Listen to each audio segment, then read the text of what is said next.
Well, good morning, everybody, and really good to see you all here. And Vijay, thank you for laying the tone out, because this year, and certainly all years, are years for frank reflection and the truth, and where are we as the world in terms of progress on the Sustainable Development Goals. So I want to speak to that a little bit, both from a US perspective as well as a global perspective, but really having the private sector at the heart. So let me kick off in terms of where we are. So this year, as you know, 2023 marks the midpoint of the Sustainable Development Goals, a set of ambitious goals that were set in 2015, bringing together civil society, the private sector, government, to really look at charting a path forward for prosperity. Now, at this midpoint, what is the outlook? The outlook, frankly, is troubling. At the halfway point, and we all know, no matter where you stood in the world, in the North, in the South, running a large company, running an SME, running a civil society organization, we know that war, climate change, economic instability have truly eroded progress across our overall landscape. The UN recently released a report as a precedent to the midpoint review of the SDGs, stating that, quite frankly, just 12% of the SDG targets are on point. Progress on about half of them remains weak and insufficient. So friends, there's a lot of work to do. We know that we have stalled in terms of progress on about 1/3 of these global goals. And we see that everywhere. From wealthy nations here in the US, we've seen the impact of hyperinflation, we've seen the losses in health and education, we've seen the challenges we have around the climate and the energy situations. If you're sitting somewhere in a developing or emerging economy, these pain points perhaps are even worse. So what does this mean for all of us, for people and certainly for planet? To start off with, no matter where you are in the world, no matter what size of business you run, I'm sure we're all asking the hard questions. Where are we now, and what does the future look like? Some practical things: poverty, hunger, inequalities, discrimination, all on the rise. One of my favorite statistics, gender equality. Achieving that is 300 years away. Now, no matter what science we believe in, none of us are going to be here 300 years from now. But I know all of us want a better future for our girl children and our girl grandchildren. So these are some of the key issues that we really have to look at from a practical perspective. I know we're going to spend a lot of time talking about climate and energy, and certainly we know that the window to limit global warming and our 1.5-degree goal is, fast closing. We did a survey of about 2,000 global CEOs recently, and it was very interesting because the vast majority of CEOs, actually 93% of them, reported that the challenges that they were facing in their business were now primarily existential to business. It was no longer about, am I developing the right product? What do my customers think? Is my brand loved? It was, how do I as a CEO respond to all of these existential challenges? And some reported as much as 10 challenges around issues such as climate change, the energy crisis, broken supply chains, rising inequalities, the fact that customers and consumers now expect CEOs to take a stand on issues bigger and broader than their business. What skill set do they have? What tool set do they have? What positions do you take? So CEOs, and I'm sure there's many of you in the room, you have my full empathy, but it's a great opportunity to really stand up and see what collectively the private sector can do around addressing some of these challenges. Companies I know around the world have been impacted by global shocks, and business action, therefore, around sustainability remains challenged. But having said that and really reflected on a dire situation, there is some good news, and that's really what I wanted to focus on, share, and perhaps leave as a platform for thought and reflection. And there's some great businesses in the US. I had the opportunity to share with the two ladies who are going to join the panel later, and really strong business leadership. And we see that when the business leadership is aligned to sustainable development practices, when business is clear that it has a role to play in society, there can be progress. We know that it's not simply about doing business for business' sake. In many economies, and we certainly see that in the US and elsewhere, of course, a strong private sector helps to de-risk economies. It attracts investments, creates jobs, drives income, and builds more prosperous communities. And the fact is that business will not survive when society around it is failing. And I think that is a true critical point. And in our survey, 98% of CEOs said that they agreed sustainability was core to their business. I think the key challenge is, how do we make it work? How do we make it make sense when business is sitting with government? How do we make it make sense when business is sitting with civil society? How do we make it make sense actually around the dinner table? Because I think that's probably where we need to do the most work. So there's some practical discussions that we need to have. The UN Global Compact firmly believes that business has a strong role to play, and we continue to support businesses, work with businesses, learn from businesses that are actively driving sustainable development. We firmly believe that businesses working in tandem on some of these big issues, which for us are the energy transition, the climate transition, living wage and inequality, gender equality, and certainly looking at how finance can help shape progress and development is really critical. I know, and later in the day, I imagine there's going to be robust discussion around ESG and what that means specifically in the US, another great speaker room discussion that I had, challenging the relevance of the frameworks. The truth is, there is enough capital around the world to get us where we need to get to. The point is, how do we point it there? And I think that, again, is matter for a robust discussion.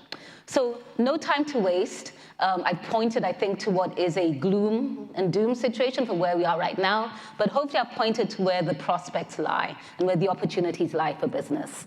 I do believe firmly that to rescue the SDGs, as we say, we need private sector action, we need strong advocacy, we need cooperation, but we certainly need a sense of urgency.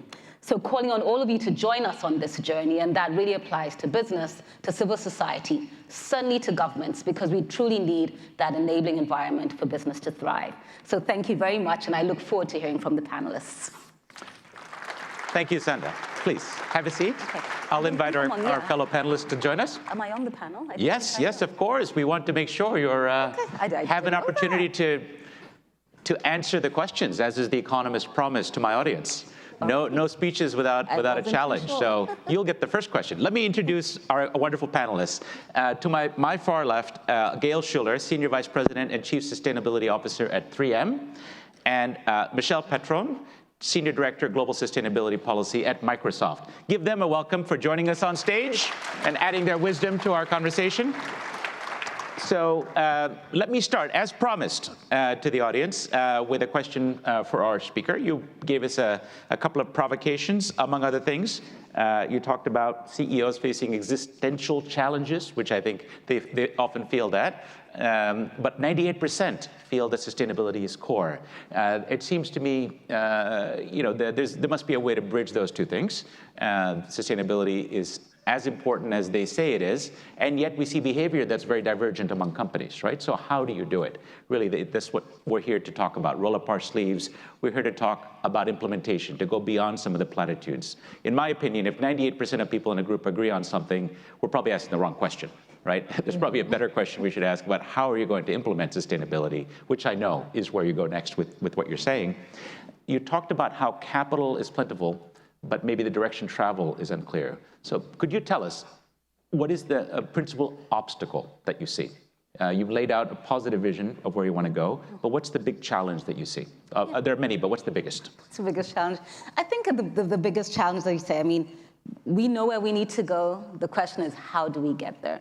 So first, I think, is there really global consensus on where we're going? And I think that's the purpose of what the Sustainable Development Goals should point to. There's a firm direction, there's a North Star. The question is, how do we move the capital to that? It's a fine line between taking a short-term view to how you want to invest your capital to a long-term view. And I think where the opportunity really lies is having a lot more stronger business cases, stronger documentation of what a good, solid ROI looks like in terms of investments. I do think on the climate energy space, we probably have a clearer trajectory and clearer plans on that. I don't think we're doing very well on the social space. What does a good social investment look like? And certainly on the G space as well. So for me, first, it's really demonstrating what does the future look like? And in the absence of a strong future direction, I think where the biggest challenges come is, well, how do I just address what I need to do for the short term? And I think that really is what the SDGs are about. It's trying to figure out how we can both live in the present and in the future, and then allocate capital accordingly. Obviously, risk appetites are different, investor appetites are different, shareholder, stakeholder appetites are different. How do we keep that eye on the long term? Because that's really what we've got to work towards. So there's different ways of thinking about that long term, right? So Harvard Business School professor Michael Porter talked about creating shared value, right? Investing in things that your stakeholders can also benefit in so that you can also participate in that growth with them. Goldman Sachs has talked about being greedy, that is capitalist, but being long-term greedy. Maybe defer taking some dividends today to reinvest in a potentially bigger future market. There are some areas of investment that are amenable to this, some areas of sustainability where this works, but there are others that are more challenging and that might require a different mindset. And I come to you, Michelle, next. Microsoft has done some interesting things with its sustainability commitments, among other things, paying over the odds for direct air capture in Iceland. That is a novel new way of dealing with climate change through negative emissions, in effect sucking carbon dioxide out of the air, and paid quite a lot of money, €1,000 a ton, if I recall correctly, which is a lot higher than the European carbon price of roughly 100 today. So give us a sense of how do you think about sustainability, how much of it fits neatly within a profit maximizing model, even if it's long-term greedy, how much of it needs to go beyond that to be able to say, you know what, this is good corporate citizenship, or this is something that goes beyond the bottom line? Yeah, so if we take a step back and we think about the challenges that we are facing and then we're trying to address with the SDGs, we're talking about climate change, we're talking about access to clean water, to global health, these are quite daunting. And the only way that we are going to achieve them if we have concerted efforts that involve all of us, right? Governments, civil society, and private companies. You might ask, okay, well, why is it that private companies are engaged in this? And I think it's the fundamental piece that we're realizing that in order to succeed as a business, we succeed and we're closely interlinked when our societies are stable, when they're inclusive, when they are prosperous. And we can only succeed as a business when we're addressing the climate challenges and the environmental challenges of our operations, of our customers, and our supply chain.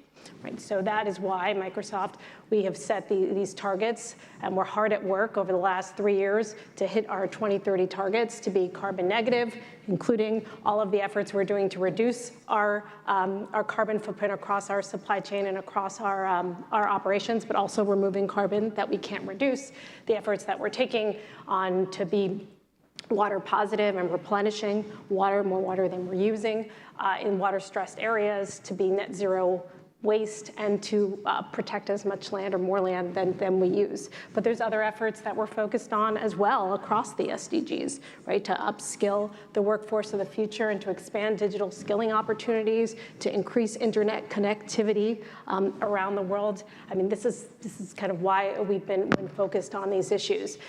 Michelle, can I press on that a little bit, though? You've given us examples of wonderful things you're doing. I want to get at why. Why is Microsoft doing this?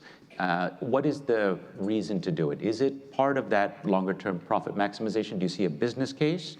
Is it in response to particular constituencies, employees, or customers? Can you give us a deeper sense, since you're on the inside, why are you doing some of these things that perhaps go beyond some of your competitors or certainly industry at large? What's the motivation? I think it's important to our business, it's important to our customers, it's important to the different stakeholders that you mentioned, our employees, and it's important for us to be able to succeed as a business when we have a society that is inclusive and when we are addressing our environmental challenges. Okay, well, let me see how 3M sees this. Gail, can you give us a sense? I know you have you're a metrics-based organization. I've had the opportunity to visit your headquarters and talk to your scientists over the years. Innovation is an area that I follow. In fact, was the topic of my last book: need, speed, and greed. And so I appreciate the culture. Can you tell me, when you talk about a sustainability value commitment, which means something for your company. What does it mean? How does it fit in with how you think about the broader sustainability ambition? Yeah, so I really appreciate the comments from the previous speakers, the sense of the need for collaboration, the need for urgency, but also the important roles that corporations take. Now, 3M is a company, you may know us for Post-it notes or Scotch-Brite sponges, but what you might not know us for as well is products across the healthcare industry, from Tegaderm wound dressings to dental amalgams that blend with your teeth, to products that go into cellular phones or to help them have longer battery life and better imaging, to products that go into vehicles to help lightweight and improve fuel economy or longer range. With that diversity of portfolio, our official number is 55,000 products and on the order of 11,000 scientists working in this space. With that diversity, we found that we couldn't use one metric. We tried a lot with carbon. You know, what's the carbon footprint of a product? It's really important. But to what Michelle was alluding to, that's really only one piece. And what makes a difference in one product line, say a Post-it note, might be very different than what goes into lightweighting an aircraft to help it have a broader range or be more fuel efficient. And so we established the Sustainability Value Commitment, SDGs, that are required for every product that we launch. And it's based on what the researchers and the marketers and the business leaders, along with our customers, decide are the most important ways you can advance that product to help compare to what's on the market today.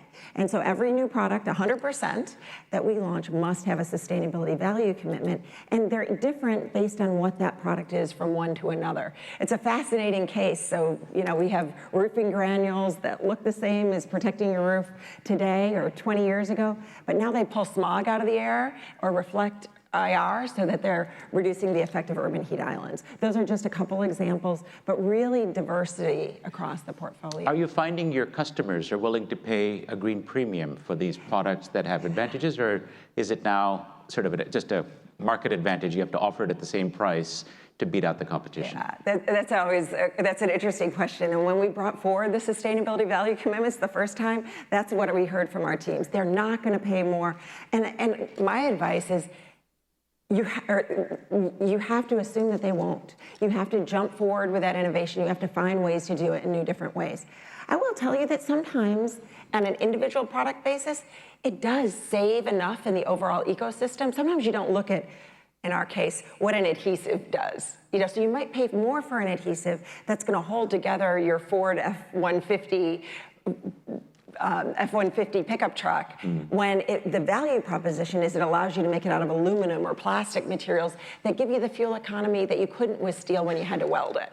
You know, so that might be a poor example. There's somebody from Ford who's going to correct me and say they didn't negotiate it properly. But there's examples where the individual component might actually be able to cost more when it provides value that's beyond the existing one. Got it.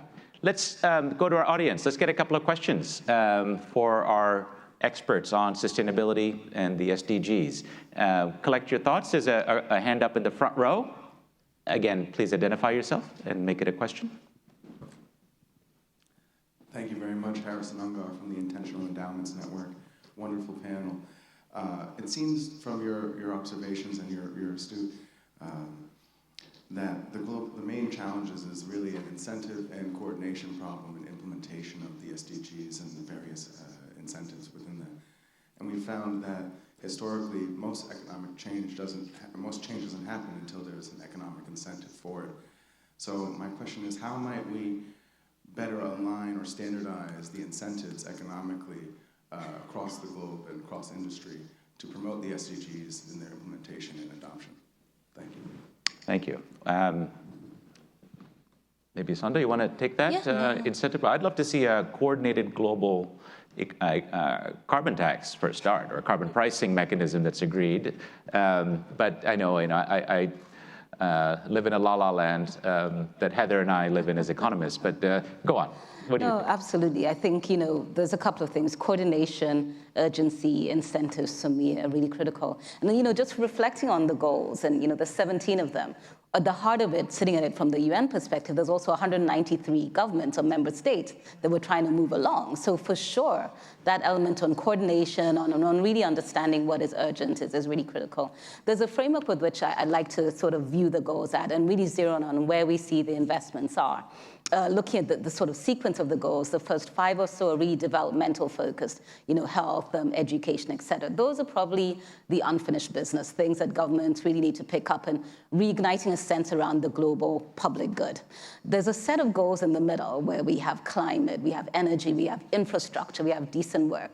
For me, those are the real areas where incentives really need to be put in place and really shift how we look at those areas of work. And then you have the ones that underpin, I think, a corporation framework, the goals on goal number 16 on institutions and 17 on partnerships. And I feel that, yes, looking at all the goals equally will probably not give us the incentive space and the differential that we need. The goals do have global public goods invested, in them. There's also some huge incentive and investment opportunities. Segmenting it that way, I think, may work best for how to allocate capital. But for me, there's 3 things that underpin getting to where we need to get to. First is a strong sense of cooperation. There must be that. Second is a sense of urgency.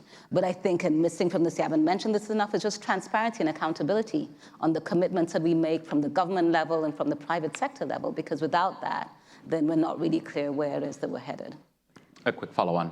If I can add on, when we think about the role that different actors can play in achieving, if it's sustainability goals or SDG goals, before, if they're given all of the challenges we have towards global cooperation and coordination, if it's on a carbon price or on any other type of initiative, private sector can think of, if innovative solutions that we can try within our own operations and then prove that they work to demonstrate their power. So even on a carbon price, right? Microsoft has had a carbon tax for the last 10 years. We charge all of the businesses and our supply chain for the carbon emissions that they use. We pool the money together, and then we're able to use that money for investing to achieve our different sustainability goals.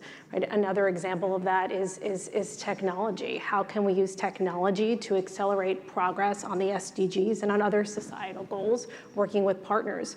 2 different projects that we've worked on. One is on Renewables Energy Watch, where we're working with Planet, which is a satellite company, and the Nature Conservancy, which is an environmental NGO, taking satellite imagery, combining that with artificial intelligence to create an atlas of all of the solar and wind installations in the world, which then can be used to help decision makers understand where the gaps are, identify where we need to prioritize investment, but also by the public to hold us to account in how we're achieving SDG 7 and clean energy.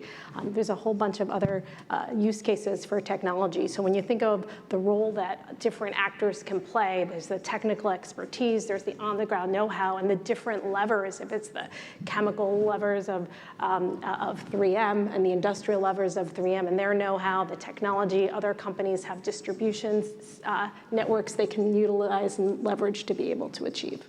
All right, well, you heard it from Michelle. She wants us to hold her to account, and we will do that. I'm going to let you get the last word here. We will be watching for signs of greenwashing there as elsewhere, but I'm sure you'll outshine any sordid expectations there might be with the efforts on sustainability. I want to thank all 3 of you. Please give a nice round of applause for our speakers.